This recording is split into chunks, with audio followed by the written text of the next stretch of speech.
안녕하세요. 청담 캔디 언니 함석영입니다. 반갑습니다. 교수님, 드디어 저희가 오랫동안 준비했던 책이 나왔습니다. 와, 저희 책이 이렇게 행동이 실력이다라는 제목으로 탄생을 했는데 이번에 책을 내신 소감을 가볍게 알려주세요. 첫 번째 책으로 끝날 줄 알았는데 이렇게 또 두 번째 책을 내게 됐습니다. 근데 이 책은 제가 30대부터 꼭 한번 여러분에게 말씀드리고 싶었던 거예요. 왜냐면 제가 30대에도 주변을 보면은 학생들도 그렇고 이제 보통 주부들도 그렇고 사람들이 뭔가를 하고 싶은데 왜 이거를 잘 못하나 이런 걸 봤을 때 결국은 한 발짝을 내딛지 못하는 것 때문에 그렇더라고요. 그래서 한꺼번에 그냥 부자가 되고 싶다, 난 성공하고 싶다 이런 거는 굉장히 막연하지 않는가. 그래서 이런 얘기를 언젠가 기회가 되면 꼭 해주고 싶었어요. 아주 작은 것부터 시작하는 거라고. 대표님께서 청담 캔디 언니로 살아오시면서 네. 진짜 많은 분들 사연을 접하고 행동하지 못해서 망설이는 분들을 많이 보셨나 싶기도 했어요. 어떤 분들한테 책의 메시지를 전해주고 싶으셨나요? 남녀노소 연령에 관계없는 것 같아요. 사실 우리가 젊은 사람 같으면 누구나 다 도전하고 잘 할 수 있을 것 같은데 그렇지가 않더라고요. 그러니까 배운 것도 많고 똑똑한데 행동으로 옮기기까지는 굉장히 어려워한다 이걸 느꼈거든요. 그러면 결국은 누구나 그걸 쉽게 한다 그러면 다 성공을 하겠죠. 근데 왜 한 0. 몇 프로의 사람만 성공하고 자기가 원하는 목표를 이룰까? 결국은 실행력의 차이가 아닌가 이런 생각이 들더라고요.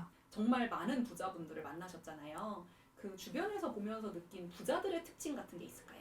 제가 이제 어느 정도 이제 나이가 들고 사업을 하면서 굉장히 많은 성공한 부자나 그런 기업가들을 만났거든요. 근데 이분들이 갖고 있는 공통점이 있었어요. 결국 이분들은 실력이 아니라 실행력이 있었다는 거예요. 그래서 제가 통계를 보니까 0. 몇 프로의 사람만이 실행력이 있고 또 한 6% 정도 되시는 분은 몇 번 해보다가 안 되면 의기소침해서 또 네 번째는 도전하기가 힘들고 나머지 90 몇 프로 분들은 생각만 하다가 행동으로 전혀 옮기지 못하는 그런 상황이더라는 거죠. 그럼 캔디 언니는 어떻게 20대부터 70이 가까우는 이 나이까지 계속 도전을 하고 실행해 나가는지 그런 얘기를 좀 나누고 싶었었어요. 그럼 혹시 대표님이 지금까지 했던 행동 중에 기억에 남는 행동을 하나 말씀해 주실 수 있나요? 저는 29살에 우리나라가 해외여행이 자유화가 되지 않았던 시절에 해외 무역을 시작했잖아요. 근데 제가 영문과를 나와서 영어를 잘하는 사람도 아니었고 땡큐 한마디만 알고 비행기에 몸을 실었단 말이에요. 그러니까 유럽 같은 데는 아시아 사람을 볼 수가 없었어요. 그리고 종이 지도를 사갖고 다녔었고 음식서부터 모든 것이 다 틀리고 생소했다. 역사책에서만 본 상황이 내 현실로 드러났던 거죠. 근데 저한테는 이런 게 있었던 거죠. 내가 지금 가고 있는 이 길은 아무도 가지 않았던 길인 거예요. 제가 어렸을 때 공부도 잘하고 모범생이고 정말 뛰어난 사람이었다면 당연히 이렇게 잘할 수 있어 이렇게 생각을 했을지 모르겠어요. 근데 누구도 저에 대한 기대라든가 뭐 그런 게 전혀 없었죠. 근데 제가 그런 생각을 했죠. 그래, 내가 만약에 이 어려운 이 한 고비를 넘기면 정말로 특별한 사람이 돼 있을 거야. 그러니까 그것이 두렵고 정말 힘든 여정이었지만 견딜 수 있는 큰 동력이 된 거죠. 제가 외국에 나간 최초는 86년 아시안 게임 때 명동에서 소매상을 하고 있었어요. 그때는 사실 군사정권의 데모를 맨날 하고 명동에 체류탄을 쏘고 막 이런 상황이라서 가게 장사하시는 분들이 임대료를 못 내는 상황이었어요. 그래서 이제 우리는 이제 86 아시안 게임 때 이 기회에 굉장히 우리가 경기가 좋아지고 이제 물건을 많이 팔 수 있겠구나 해서 빚을 내고 무리해서 물건을 많이 쟁겨놨단 말이에요. 근데 사실 우리나라가 메이드 인 코리아라는 제품이 그렇게 매력적이지 않았던 시절이에요. 그러니까 여기서는 경기만 보고 일본으로 바로 건너간 거예요. 가서 거기서 먹고 자고 돈을 다 거기서 쓰고 간 거죠. 저 같은 경우도 빚을 내갖고 물건을 굉장히 많이 해놨는데 안 팔리니까 어떻게 하겠어요? 큰일 나잖아요. 그래서 제가 우리 집에 우연히 일본에서 왔던 한국분, 그분이 주고 간 명함 그거 하나를 들고 일본을 갔는데 미리 얘기를 하면 오지 마세요 하고 이런 상황에 거절할 수 있잖아요. 그래서 거절을 당하지 않으려고 그냥 간 거예요. 그리고 제가 공항에 도착해서 얘기했거든요. 깜짝 놀라는 거예요. 기억하시냐고. 그러니까 한다는 거예요. 어떻게 된 일이냐고. 내가 이런 사정이 있어서 내가 이런 소녀 가장인데 어렵게 여기까지 왔는데 이렇게 힘들게 됐다 이러니까 오라 그러더라고요. 그래서 이제 그분한테 이 사연을 얘기하니까 그분도 이제 고생을 해서 거의 일본에서 벌어갖고 한국에는 가족을 다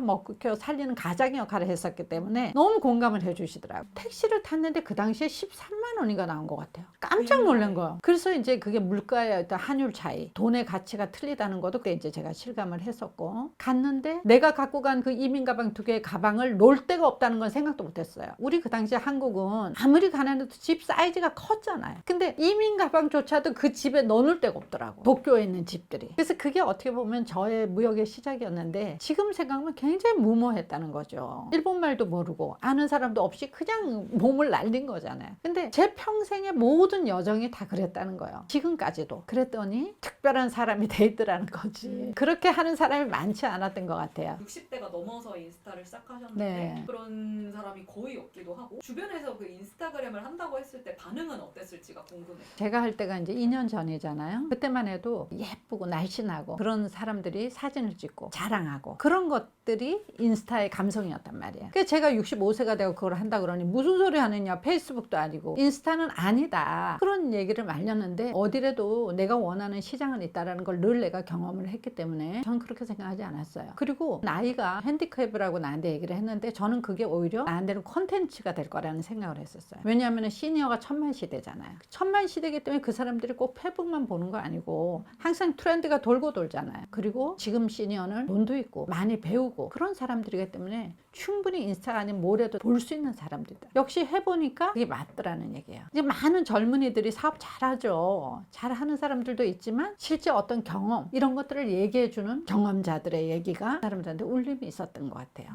모든 부모님이 다 사업하시지도 않잖아요. 근데 제가 보기에는 이거는 저렇게 가면 안 되는데 그 사람이 방향이 부산인데 강릉 쪽으로 가고 있는 거야. 아이고 큰일 났다. 잘못된지 모르고 계속 가는 거야. 근데 누군가가 거기서 얘기를 해줘야 되는데 성공한 시니어 중에서 누가 얘기해요? 저는 제 아들이 24살이었거든요. 제가 늘 집에서 너가 이렇게 관계를 해야 되고 사업하려면 이렇게 해야 되고 교육을 했었단 말이에요. 근데 어느 날 보니까 우리 아들이 그걸 굉장히 기록을 하고 있더라고요. 그래서 제가 생각했죠. 너는 그래도 캔디 언니 아들도 태어나서 그래도 이런 얘기라도 들을 수 있지 않느냐. 내가 알기로는 대다수의 많은 청년들이 이게 잘못된 길인지 모르고 가는 경우가 굉장히 많더라. 그래서 내가 너한테 하는 얘기를 너만 알지 말고 함께 나누는 게 어떻겠느냐. 이렇게 해서 시작을 한 거죠. 그 게시물을 올렸을 때 타고나니 1000명의 팔로워가 올라가져 있는 거예요. 그래서 생각을 했죠. 아, 이걸 듣고 싶어하는 청년들이 이렇게 많았구나. 누군가는 이걸 얘기해 주지 않았구나. 이걸 알게 된 거예요. 내가 사업할 때 항상 먼저 하는 행동이 있어요. 그게 뭐냐면 명함을 먼저 만드는 거예요. 명함을 딱 만들어 놓으면 나는 이미 나에게 선포를 한 거예요. 나는 이 일을 할 것이야. 그리고 시작을 해요. 그리고 블로그로 만들어 놓고 아무 준비가 안 됐는데도 나 이 사업을 해야겠다 하면은 명함 만들고 블로그에 딱 만들어서 관련 컨텐츠를 찾아서 다 업로드를 해. 그러면 사람들이 뭐라 하겠어? 잘 모르고 블로그 보면서 이 사람이 이거에 전문가구나. 비슷한 컨텐츠를 계속 올리면은 나를 전문가라고 인식을 해주는 거예요. 그게 우리가 SNS를 살아가는 사람들이 아주 쉽게 이렇게 무언가를 도전해 볼 수 있는 그런 시기가 아닌가. 그러니까 대표님의 이야기를 듣다 보면 막 청담 캔디 언니는 무슨 어떤 무모한 행동을 해도 다 성공을 시키네. 저 사람은 비범해라고 생각할 수 있잖아요. 하지만 대표님도 사실 좌충우돌 뭐 시행착오 많이 겪으셨잖아요. 뭔가 이런 나는 저 사람이랑 다르겠지라고 생각하는 사람들한테 용기를 줄 수 있는 실패담 하나 들려주실 수 있나요?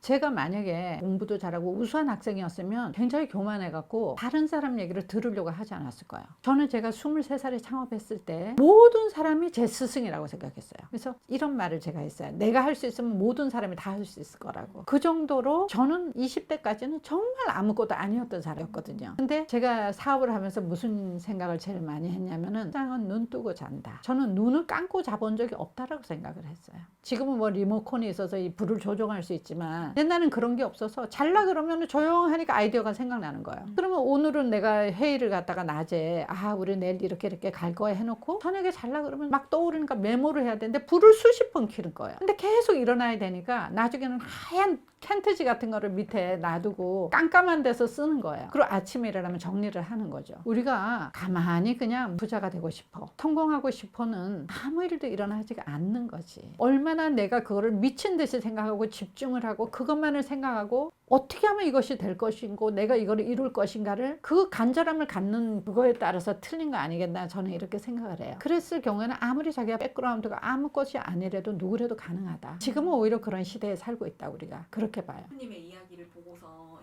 인스타그램에서는 그런 젊은 팔로워들 한 3040 뭔가 사업도 해보고 싶고 부업도 해보고 싶은 3030 젊은이들이 되게 반응을 하고 이렇게 보다 보면 유튜브에서는 조금 네. 시니어이신 팔로워분들이 감동을 받고 있는 것 같아요. 맞아요. 뭔가 각각 두 층에게 해주고 싶은 말이 하나 있으실까요? 제가 닥치고 티켓팅, 닥티란 말을 되게 좋아해요. 삼성, LG를 못 들어가면 자기 인생이 망한 것처럼 이렇게 생각하는 거예요. 제가 캐나다에 살다가 한국에 돌아온 지가 10년 됐거든요. 거기를 갔더니 그 UBC 대학이라고 굉장히 유명한 대학이 있었어요. 근데 오히려 거기를 나온 졸업한 사람이 취직을 못하고 있더라고요. 그럼 다시 어디로 가느냐? 2년제 전기 고치고 지붕 고치고 이런 데를 가는 거예요. 100% 취업. 돈은 더 잘 벌어. 그래서 이게 우리나라의 미래다 이렇게 생각을 했거든요. 오히려 우리가 지금 AI 시대가 되면서 인공지능 때문에 우리가 회계사, 변호사까지 다 어려운 그런 시대에 살고 있다 그러잖아요. 어떤 걸 고민하거나 이렇게 하지 말고 한국 안에서만 뭘 해야겠다라는 생각은 이제 젊은 사람은 버려야 된다. 제가 하는 얘기가 몇 달만 아르바이트 편의점 가서 해도 그 돈을 갖고 편도 티켓을 끊어서 가라 그러거든요. 그게 바로 닥치고 티켓팅이야. 옛날에 우리가 유학을 간다는 건 돈이 있는 사람만 갈 수 있었어요. 배움이라는 것도 돈이 있는 사람한테만 기회가 있었다는 거예요. 근데 지금은 아닌 거예요. 의지만 있으면 배낭 하나 미고 젊기 때문에 어디라도 다 돌아다니면서 자기가 문화도 배울 수 있고 언어도 배울 수 있고 비즈니스 아이디어도 거기서 얻을 수 있고 그렇기 때문에 젊은이는 한국이라는 어떤 홈그라운드만 생각하지 말고 전 세계 글로벌 시장에서는 경계가 없는 시대에 살고 있으니까 세계가 하나의 나라다고 생각하는 마음으로 살으라는 거고 또 시니어 세대에서는 우리가 옛날에 환갑이라는 게 있었잖아요. 우리가 그렇게 오래 안 살았다는 말이에요. 근데 지금은 살고 싶지 않아도 100세를 살더라. 근데 우리가 한 번도 갑자기 이렇게 너 100살 살아라고 한 게 얼마 되지 않아. 그래서 너가 은퇴하고 나서 그 이후에 100살까지 50년을 어떻게 살 거라를 교육을 받지 않았어요. 또 우리가 그런 선례가 없기 때문에 어떻게 살아야 되는 걸 모르는 거예요. 근데 다행히도 저는 20대부터 사업을 했던 사람이고 또 국내가 아니고 글로벌적으로 많은 나라랑 비즈니스를 하면서 우리보다 선진국 또 우리보다 후진국의 사람들이 어떻게 살아가는가 그들의 노후는 어떻게 보내고 자녀하고는 어떻게 지내고 이걸 제가 너무나 봐왔기 때문에 그거를 사실은 같은 우리 동년배 우리 그 엄마들 우리 할머니들 그리고 어르신들 들에게 제가 보고 경험한 거를 좀 나누고 싶었어요. 내가 할 수 있겠어 라고 생각하시는 분들에게 응원의 메시지를 한마디 부탁드리겠습니다. 여러분이 여러 가지 각자가 생각하는 목표가 틀리죠. 이거를 실행하지 못하는 이유가 하나가 있어요. 그건 뭐냐면 나 부자가 되고 싶어, 나 성공하고 싶어 크게 생각하는 거예요. 그렇게 하지 말고 우리가 1억을 벌고 싶어 이러면 어떻게 해야 되겠어요? 그걸 일단 나누는 연습을 해야 되는 거예요. 내가 영어 공부를 하고 싶어 이러면은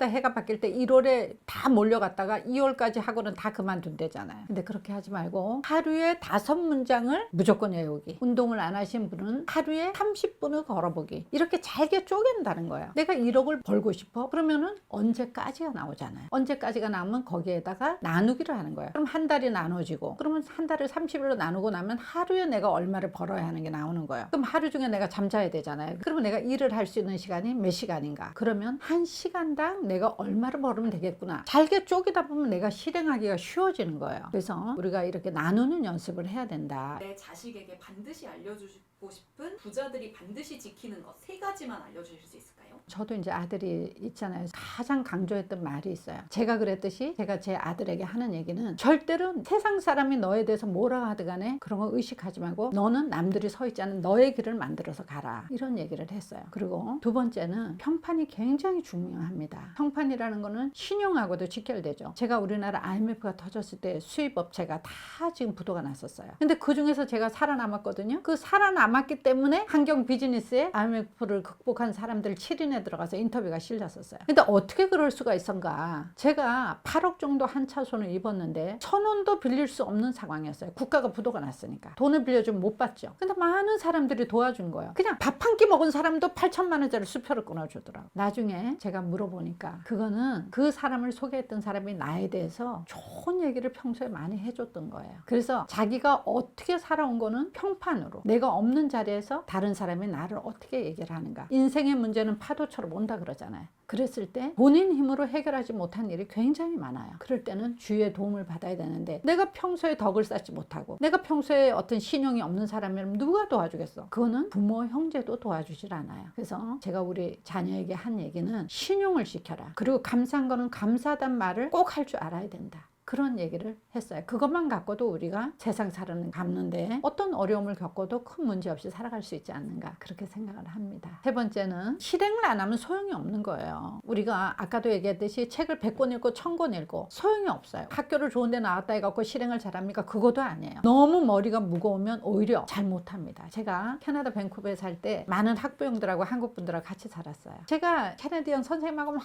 얘기를 하니까 뒤에서 옷을 잡아당겨요. 아유 언니 창피하게 왜 그렇게 외국 사람들하고 말을 하냐고. 이분들이 알고 보니까 영문과 나온 엄마들도 있었어요. 근데 말을 입도 뻥끗 못하는 거예요. 왜 못하냐? 그거는 세컨 랭귀지이기 때문에 내가 틀려도 괜찮아라고 생각을 했던 거고, 이 어머니들은 너무 똑똑하고 너무 많이 배워갖고 문법 생각하느라고 한마디를 얘기를 못하는 거예요. 그러니까 다른 우리가 살아가는 모든 것은 너무 생각을 하느라고 머리가 무거우면 오히려 발을 떼기가 힘드니까 그냥 작은 거 한 발자국을 해야겠다. 부모님이 그렇게 행동을 해야만 자녀가 그 행동을 보면서 따라오고요. 똑같은 학교를 나오고 똑같은 어떤 백그라운드를 가졌다 하더라도 누가 실행하고 안 하고의 차이에 따라서 10년 후 5년 후의 삶은 굉장히 달라집니다. 제가 책을 쓴 이유도 그 이유 때문이에요. 여러분, 행동이 실력하고 연결이 됩니다. 감사합니다. 고생하셨습니다. 네.